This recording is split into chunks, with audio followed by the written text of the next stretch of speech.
விழுப்புரம் அருகே 30 ஆண்டுகளாக ஆக்கிரமிப்பில் இருந்த ஏரியை மீட்டு சொந்த செலவில் புனரமைத்த தன்னார்வலர்களுக்கு பாராட்டுகள் குவிந்து வருகின்றன.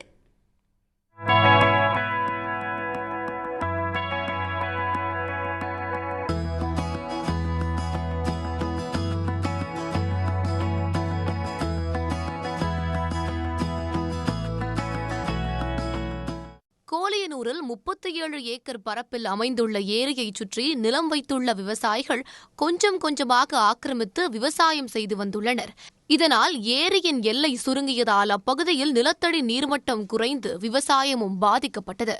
இதனை உணர்ந்த அப்பகுதி இளைஞர்கள் ஏரியை பாதுகாப்பதற்காக தன்னார்வலர் குழு ஒன்றை உருவாக்கி 230 பேரை உறுப்பினர்களாக சேர்த்துள்ளனர்.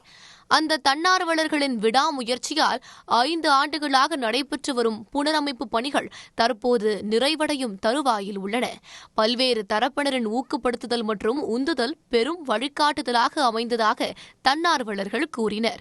இந்த 37 ஏக்கர்ல பார்த்தீங்கன்னா இப்போ கிட்டத்தட்ட ஒரு 20 ஏக்கர் பார்த்தீங்கன்னா ஆழப்படுத்தல் பண்ணி ஒரு முன்னுதாரணமாக இந்த நீர்நிலை இருக்கணும் விழுப்புரம் மாவட்டம்னு சொல்லிட்டு தமிழ்நாட்டில் இந்த வருஷத்தில் மிகப்பெரிய பறவை திட்டு ஒன்று அமைச்சிருக்கோம். அது இல்லாமல் ஒரு 6 பறவை திட்டுகள் அமைச்சிருக்கோம்.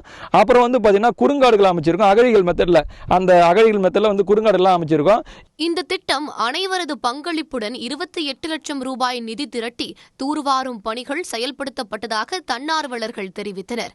கோலியனூர் ஏரி தூர்வாரப்பட்டுள்ளதால் நிலத்தடி நீர்மட்டம் தற்போது உயர்ந்துள்ளதாக விவசாயிகள் மகிழ்ச்சியுடன் கூறினர். தூர்வார்ந்து தமிழக அரசு வண்டல் மண் திட்டத்தின் கீழ் உள்ள விவசாயிகள்லாம் நாங்கள்லாம் எல்லாருமே மண் அடித்தோம். மண் அடித்து எல்லாமே விவசாயம் பண்ணிட்டு இருக்கோம். அடுத்தது இதில் மண் அடித்ததுனால தூர்வாருறதுனால எங்களுக்கு நிலத்தடி நீர்மட்டம் கிட்டத்தட்ட 20 அடி உயர்ந்திருக்குது. அதனால் விவசாயி எல்லாருமே தமிழக அரசுக்கு நன்றி தெரிவித்துக் கொள்கிறோம். டாக்டர் அப்துல் கலாம் பெயரில் தன்னார்வலர் குழுவை உருவாக்கி ஏரியை ஆக்கிரமிப்பிலிருந்து மீட்டு புனரமைத்த இளைஞர்களின் மகத்தான பணியை பல்வேறு தரப்பினரும் வெகுவாக பாராட்டி வருகின்றனர். ஏரியின் மையப்பகுதியில் 6 இடங்களில் 35 மீட்டர் விட்டத்தில் பறவைகள் இளைப்பாறுவதற்காக வட்ட வடிவிலான 3 அடுக்கு திட்டுகள் அமைக்கப்பட்டிருப்பதும் பொதுமக்களின் கவனத்தை ஈர்த்துள்ளது. உடனுக்குடன் செய்திகளை தெரிந்து கொள்ள சன் நியூஸ் பெல் ஐகானை கிளிக் பண்ணுங்க.